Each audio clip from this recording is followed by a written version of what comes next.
Hello, this is Mr. Awesome Potato 666 back at it again for my second video, and this one I was thinking about talking about the shortages that we're experiencing. I guess it starts all the way back to the toilet paper shortage. It's a really interesting topic.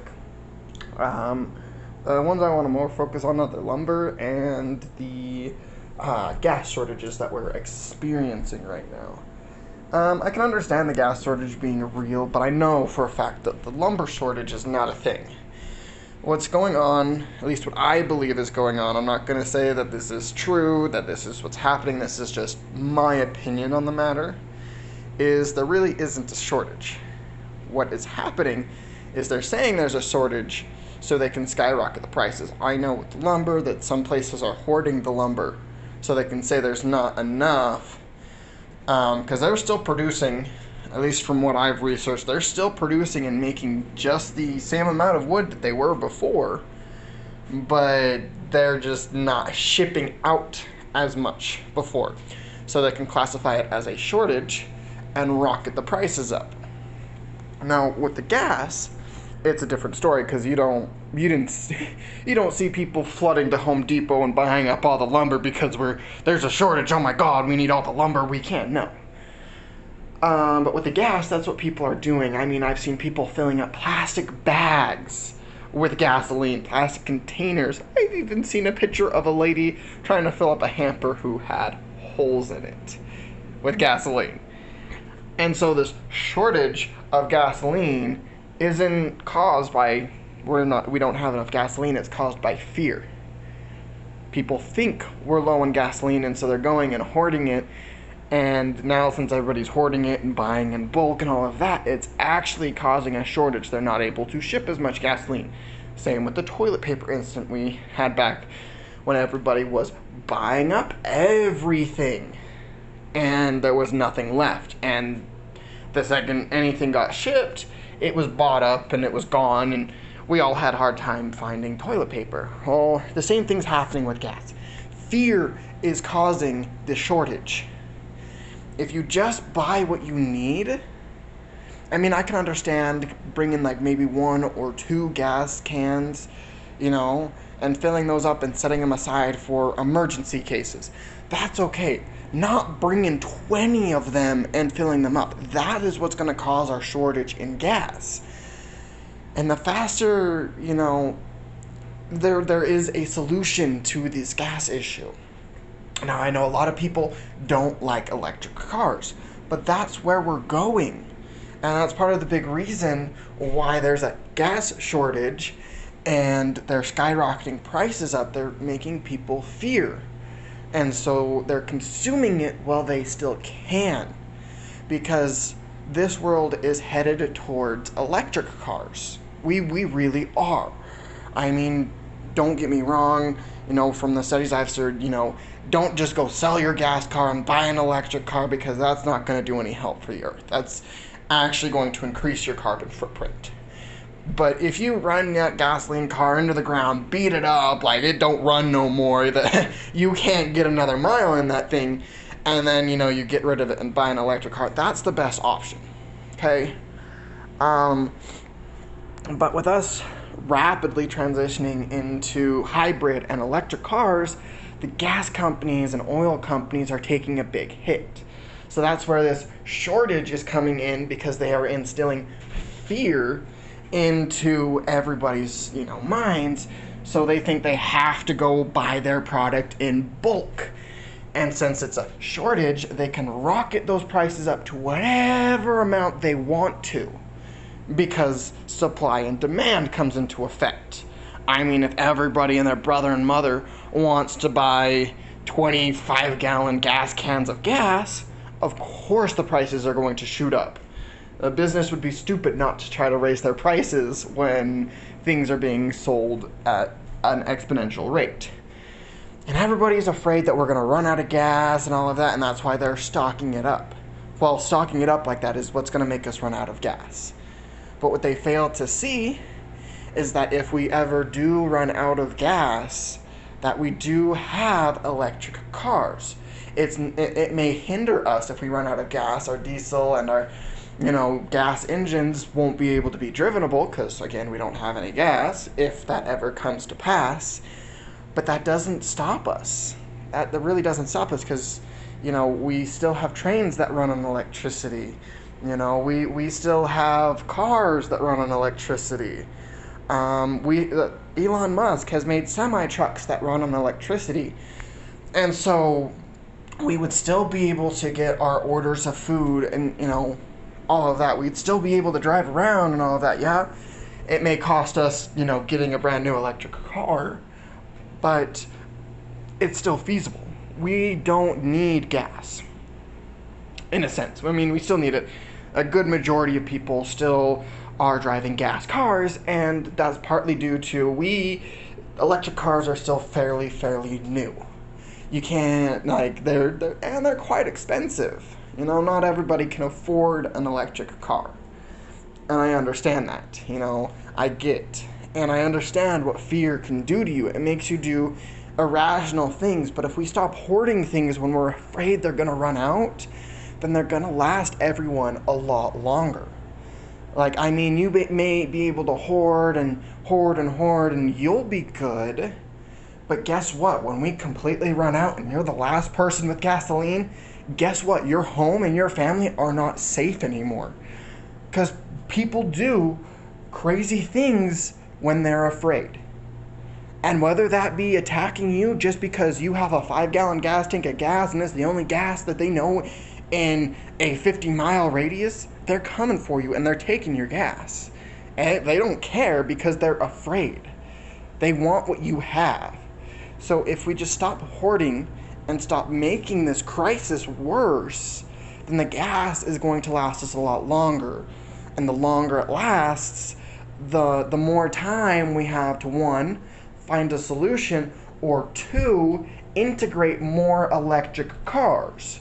And the more we integrate electric cars, the longer the gasoline is going to last us. So instead of doing things that are going to make us run out of gas a lot quicker and a lot faster, we should instead take steps that's going to make it last longer. Walk if you need to. I mean, if you're just going down the street to go to the 7-Eleven and get a donut, why don't you just walk there? Instead of driving your car, because then you save that gasoline. Because you got to think, it takes gasoline to start the car, drive it, all of that, and it may just be down the block. It may not use a whole lot, but that's a block of gas that you could have saved. And it's a block of gas that will help you later on. It saves it. So the more you can walk places and not rely on your car, I highly recommend.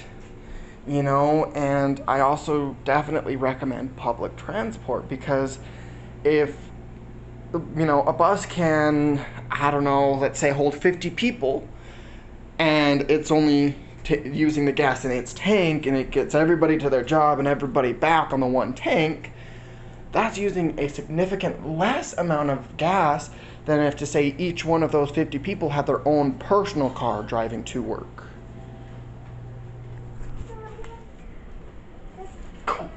Go! And yeah. So if we can just take steps, like if you can use a public transport to get to work, I recommend that. I mean, I'm not going to try to force it down your throat. I'm just recommending this. This is just my opinion. Just because instead of instilling fear into people, I want to maybe instill some hope into people. And the best way I can describe this is when those people stormed the Capitol. Okay, before, most people hadn't even thought about it. I mean, there were probably a few who thought about it and all of that, but we achieved storming the Capitol, a feat like that, because we worked together. And the more we can work together instead of fighting against each other, the less fearful we have to be of shortages on gas or lumber or toilet paper. If we can just be there for one another, and instead of and taking steps to, prolong the inevitable and work on a solution that not only is good but helps everybody and gets us all where we need to go, well, then we don't need to sit here and live in fear anymore, do we? But, you know, like I've said probably at least 3 times in this video, is fear makes you do crazy things, and it's hard. Trust me, it is hard to overcome that feeling and start thinking rationally again. Typically, you don't start thinking rationally until you get home after the decision and you've had time to think about it, because once you've made that irrational decision, you start to calm down because your brain thinks it's done what it needed to do to solve your issue, when in reality, it probably made things worse. I'm not going to say that's for every circumstance, everything, no. Sometimes that irrational part of your brain can save your life. But as one of those, before we make decisions, I mean, my parents instilled this into me, and I'm bad at it, is we need to think before we act. You know, even in great moments of fear or hope or joy, before we make any decisions, we need to take a step back and think about it. Think about the pros and the cons of that decision. So when the consequences come our way, we were prepared for what's coming. I mean, that's about all I have on this situation, other than please stop hoarding so much. Leave some gas for the rest of us. I mean, I'm lucky. I work from home. I don't need to use gas, which I'm really great, because I'm not out there using gas that other people may need to get to work. I mean, my wife is, but, you know, we have reduced the amount that we use, and we're trying to get rid of our Mustang that uses a lot of gas. It is not very eco-friendly nor gas-friendly. It chugs gas, I swear. But, you know, we are very well aware of how much gas we use and all of that. And, you know, I'll be honest, I thought about going and hoarding gas and buying gas tanks, but I took a step back and I thought, you know, if I hoard gas, then potentially I'm putting a target on my back, because I've got the last of the gasoline if it comes down to it. And, you know, I'm just going to make us run out of gas sooner, because I'm sitting there hoarding it all. And those people who need to get to work, who need to feed their kids, who are living paycheck to paycheck like me, they're going to come. They're going to do what they need to do to be able to make their money and feed their kids and get to work. It's just part of being human. And so if all of us could just try to lower our consumption rate, you know, drive our car a little bit less, take that walk instead of driving there, you know. And I go for walks. You know, I used to want to drive everywhere and go everywhere, but I actually really enjoy out walking. I mean, I know in my head I'm like, oh, you're going for a walk, oh man, that's so much work, it's gonna be so tiring.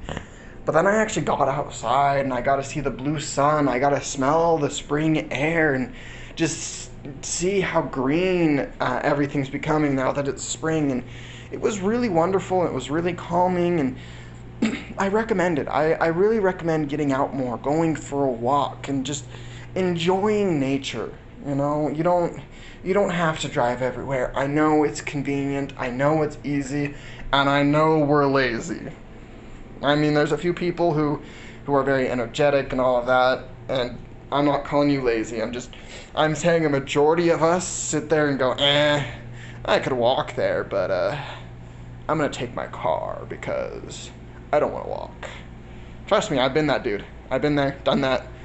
But it's one of those, we got to work on breaking that habit. We've become so dependable on these things that it's hard to break that dependency. So all I'm asking is, you know, let's work together. Let's solve this issue. You know, this nation wasn't formed by one man. This nation was formed by multiple people, not just man, woman, children. It was created by everybody working together. And I know it'll be hard. I know it's no fun, but you know, the more people we can get, you know, trying to instill hope into people, the better off we'll be as a whole. So with that, I'm gonna end my video. You know, take it however you want to. If you have a different opinion, I really don't mind hearing it. Please, leave it in the comments below. But yeah, thank you for watching, at least to my 3 subscribers. Leave a like, subscribe, it would really help me out, and deuces.